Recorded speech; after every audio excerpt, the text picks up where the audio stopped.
Alright.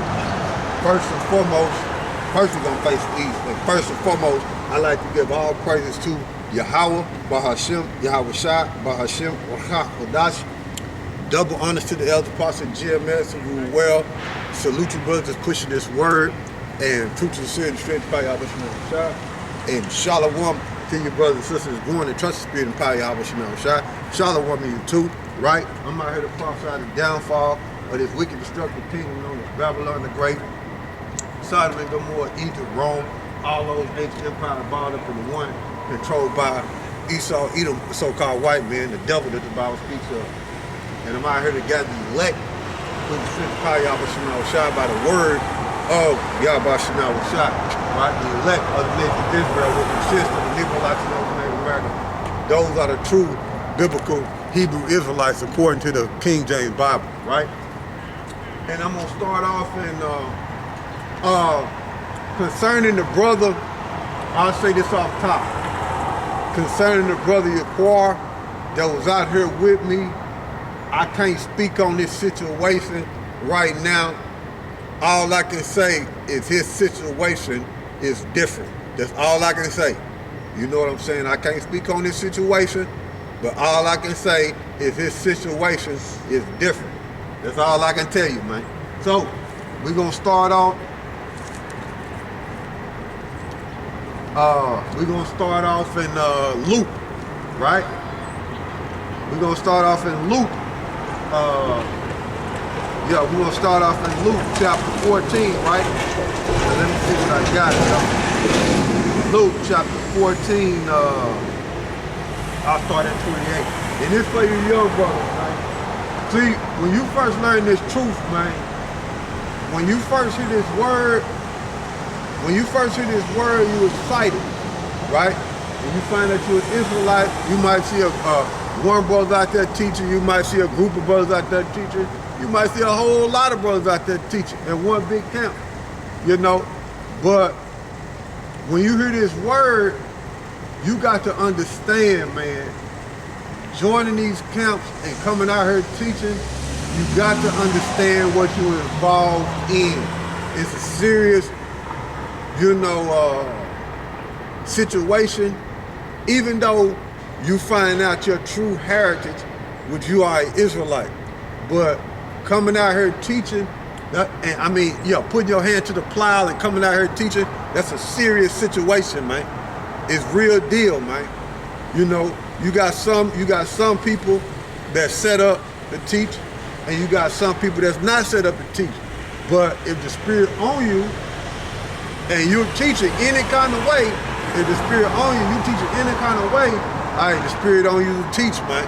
Whether you doing it on your job, whether you running around telling everybody, and you ain't on the streets yet, look, the spirit is in you to teach, man. And your job is to come out here and teach, man. Okay? Now, when you come out here and teach, it's serious business, man. It's serious business being a servant of the Lord as an Israelite man on these streets teaching, man. It's serious business, man.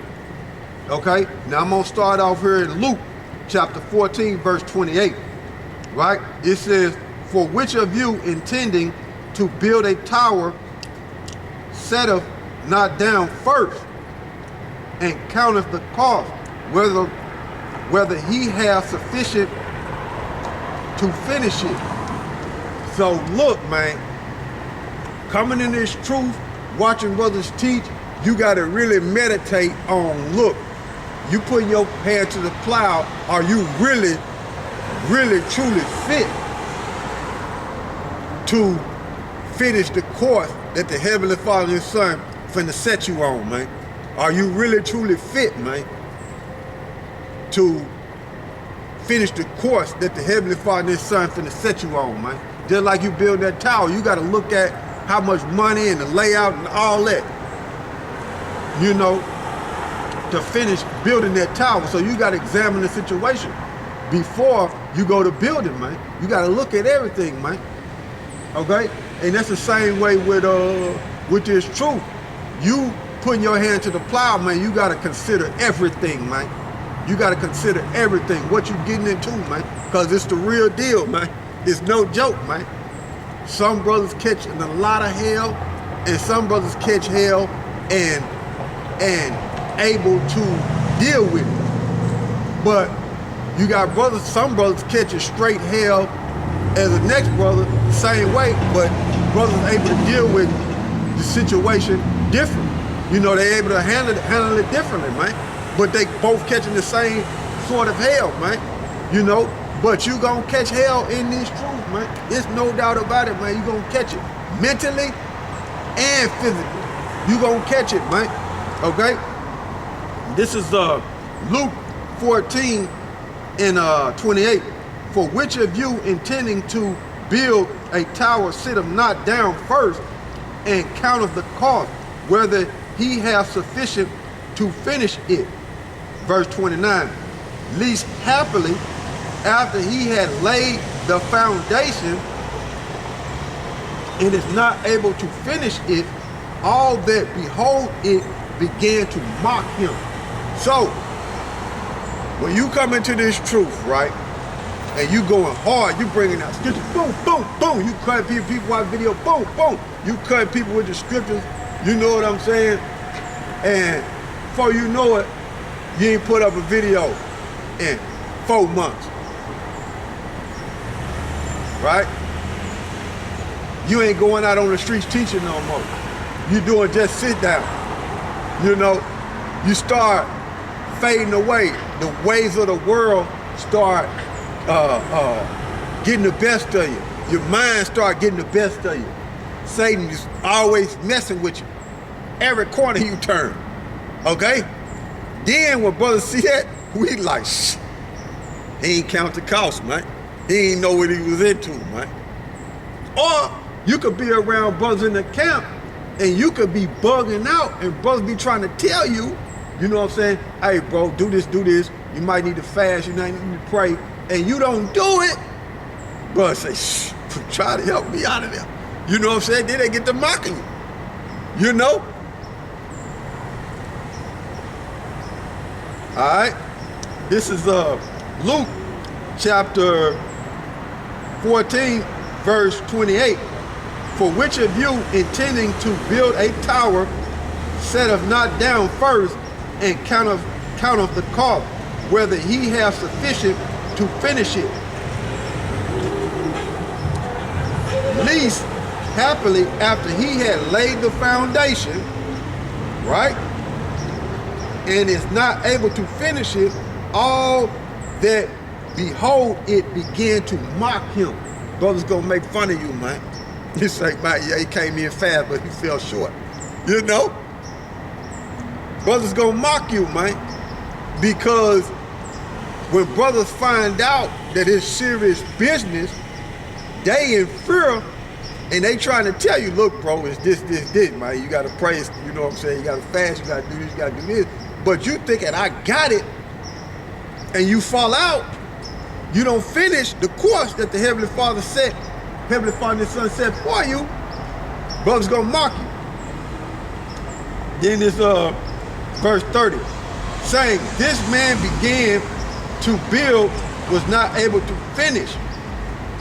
Verse 31, or what king goeth to make war against another king, setteth not down first and consulteth whether he be able with 10,000 to meet him that cometh against him with 20,000. You see, you gotta examine all that. You gotta examine all that, man. What you into? You got to. And you gotta take heed to what brothers is saying when they tell you concerning certain situations and whatever you're going through. You gotta take heed to it, man. At least you end up not finishing your course that the Heavenly Father and His Son set for you, okay? Or else while the other is yet meaning the other king that got 20,000, right? A great way off, he sent up an ambassador and desired and deserve conditions of peace. So he'll see that king with a bigger army, right? But then he didn't consider that king might come like that. But he went out there. But then when he go out there, he see that the king got 20,000. He'll send an ambassador, you know, a servant of his, a messenger of his, to say, tell that king, nah, I won't, you know what I'm saying, I really want peace. Man, you gotta consider things, man. You gotta consider when you come into this truth, are you able to build that tower, man, and finish the course that the Heavenly Father and Son set for you, okay? So, likewise, whosoever he be of you that forsaketh not all that he had, he cannot be my disciple. Because you gotta weigh out the conditions on all aspects when it comes to serving YAHAWASHI, man. You gotta weigh, you gotta examine everything. You gotta look at the whole situation, man. Even though you get excited and hear that, yeah, we Israelites, we gonna get the kingdom of heaven, these other nations going into slavery. But you gotta consider what you finna go through teaching and serving YAHAWASHI, because it's real deal, man. You gonna catch straight hell, man. You gonna catch it, man. You gonna catch it, man. You know, and like I said, some brothers are able to deal with it better than other brothers. Okay? That's just what it is. Some brothers are able to deal with the hell that they catch mentally and physically better than some other brothers, man. But you gotta deal with it, man. You gotta endure it, man, because if not, brothers gonna mock you. Brothers gonna mock you and look at you like, yeah, he came in strong, but he fell off, you know? Because he didn't listen to what brothers was saying. So you gotta consider, and you gotta consider what YAHAWASHI was saying concerning this, these particular scriptures, man. You gotta count the cost when it comes to serving YAHAWASHI, man. You gotta count the cost, man. Because you might lose everything, man, and be on your own, man, and not have nothing and nobody but YAHAWASHI, man. You see, this is, we jumping now.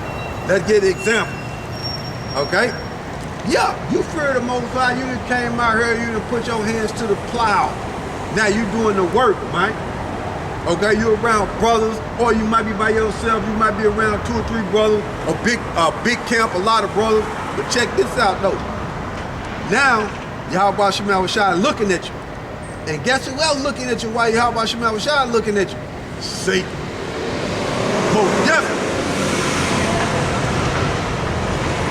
Most definitely, this is what it is, right? Okay? This is Job. This is Job. Let me see what I got. Let's see.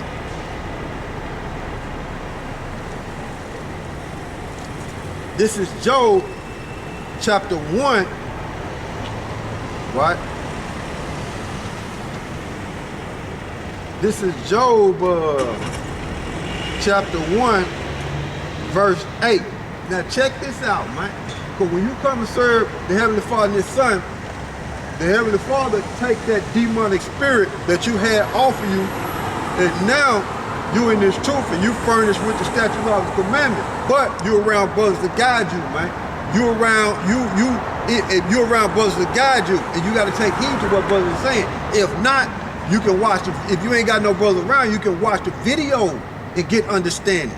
Okay? You can watch the videos and take heed to what brothers are saying and get understanding. You know, sometimes you have to fast and pray to get through the situations that you're going through, man. And I'm here telling you, okay, as a brother, man, sometimes you got to do that, man. You stay focused, stay prayed up, man. Okay, this is what we got in Job. This is Job chapter 1, verse 8. It said, the Lord said unto Satan, hast thou considered my servant Job? Now, Job, when you look at it, Job is really symbolic for the nation of Israel. When you look at it, man. When you look at the situation that Job is going through, it's symbolic for the nation of Israel. Okay? It says that there is none like him in the earth, a perfect and an upright man, one that feareth the power and escheweth evil. Basically shun and get away from evil, right? Then Satan answered the Lord and said, doeth Job fear the power for naught? Verse 10, hast not thou made a hedge around him and about his house and about all that he had on every side? Question, thou hast blessed the work of his hand, and his substance is increased in the land, right?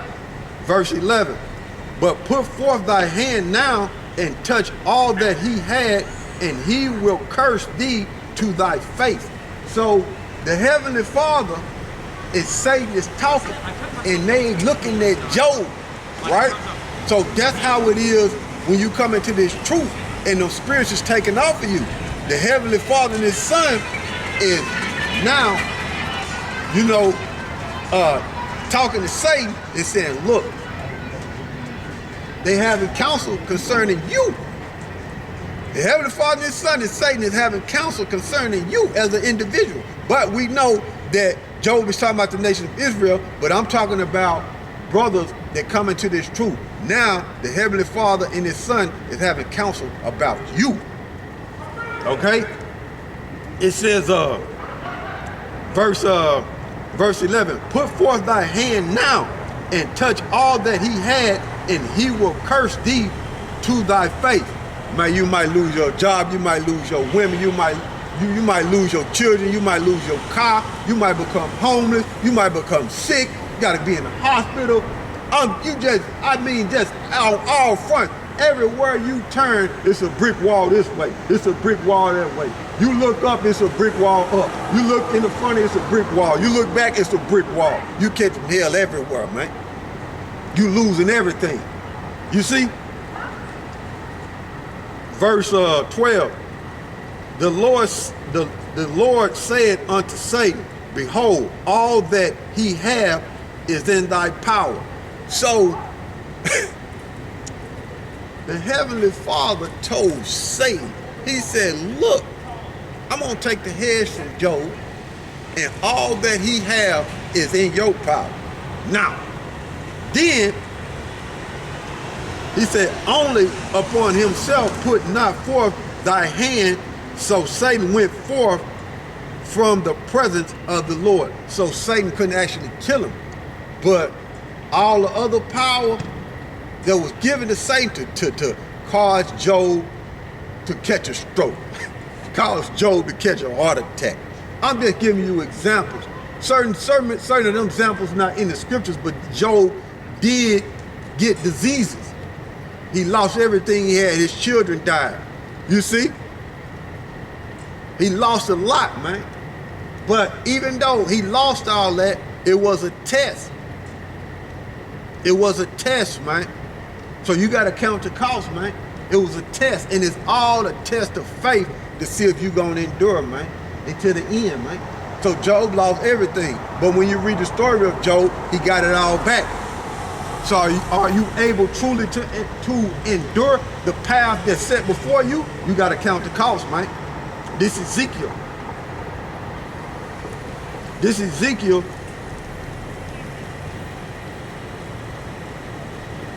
All right, and we go to Ezekiel.